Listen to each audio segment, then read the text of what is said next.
We believe the communication of design is integral to the process of design itself. As architects, we do as much talking as we do designing, if not more, so therefore communication is vital to the design process. And so we find the two things inseparable.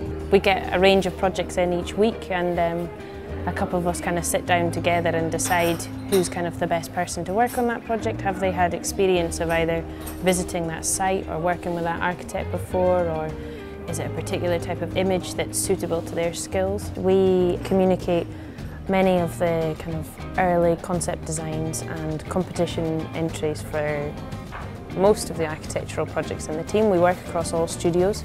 We visualise early stage projects, we visualise projects that are nearly on site, we visualise projects that are at a stage where the client's starting to think about materiality or furniture. The storytelling is probably the key element that we can bring to a presentation. It's not just about the architecture, it's about how people will absorb that space, how people will live in that space and use it on an everyday basis. We're using technology at the right time and at the right place. It's advantageous, where we would have been drawing on paper with pens and pencils, which limits us to a drawing board or limits us to working in an office. Now we can draw on iPads where we can be drawing together, collaboratively, we can be drawing on the same drawing at the same time.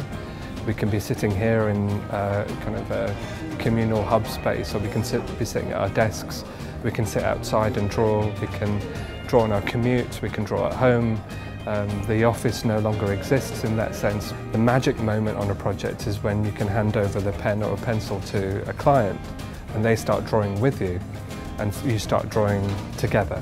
So that might be drawing on paper, it might be drawing something on a digital screen, but it might be even drawing on a model. You start talking together through drawing. So it's particularly useful, and in a global sense it's very useful because it overcomes any barriers of language, because we've all drawn at some point in our lives. And that's a real advantage to the design process, because we know for sure that anyone we're talking to anywhere in the globe will have connected with that process of making marks on paper at a certain point.